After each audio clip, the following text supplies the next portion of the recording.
اور مومن مرد اور مومن عورتیں ایک دوسرے کے دوست ہیں کہ اچھے کام کرنے کو کہتے اور بری باتوں سے منع کرتے اور نماز پڑھتے اور زکوٰۃ دیتے اور اللہ اور اس کے پیغمبر کی اطاعت کرتے ہیں. یہی لوگ ہیں جن پر اللہ رحم کرے گا. بے شک اللہ غالب ہے، حکمت والا ہے. اللہ نے مومن مردوں اور مومن عورتوں سے بہشتوں کا وعدہ کیا ہے جن کے نیچے نہریں بہ رہی ہیں. وہ ان میں ہمیشہ رہیں گے اور ابدی بہشتوں میں نفیس مکانات کا وعدہ کیا ہے. اور اللہ کی رضامندی تو سب سے بڑھ کر نعمت ہے.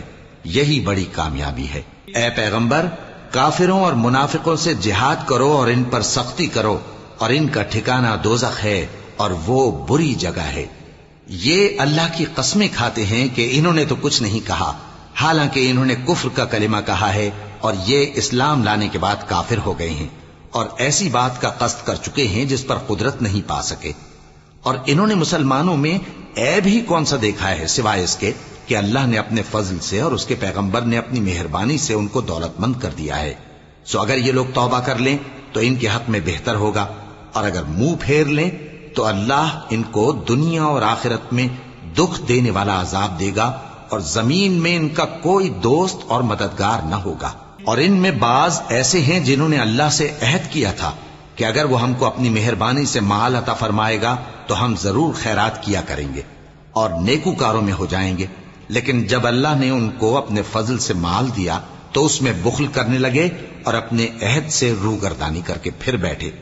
تو اللہ نے اس کا انجام یہ کیا کہ اس روز تک کے لیے جس میں یہ اللہ کے روبرو حاضر ہوں گے ان کے دلوں میں نفاق ڈال دیا، اس لیے کہ انہوں نے اللہ سے جو وعدہ کیا تھا اس کے خلاف کیا، اور اس لیے کہ یہ جھوٹ بولتے تھے. کیا ان کو معلوم نہیں کہ اللہ ان کے بھیدوں اور مشوروں تک سے واقف ہے، اور یہ کہ اللہ غیب کی باتیں جاننے والا ہے؟ جو مسلمان دل کھول کر خیرات کرتے ہیں اور جو بیچارے غریب صرف اتنا ہی کما سکتے ہیں جتنی مزدوری کرتے اور تھوڑی سی کمائی میں سے بھی خرچ کرتے ہیں، ان پر جو منافق تان کرتے اور ہنستے ہیں اللہ ان پر ہنستا ہے اور ان کے لیے تکلیف دینے والا عذاب تیار ہے. تم ان کے لیے بخشش مانگو یا نہ مانگو برابر ہے. اگر ان کے لیے 70 دفعہ بھی بخشش مانگو گے تو بھی اللہ ان کو نہیں بخشے گا. یہ اس لیے کہ انہوں نے اللہ اور اس کے رسول سے کفر کیا، اور اللہ نافرمان لوگوں کو ہدایت نہیں دیتا.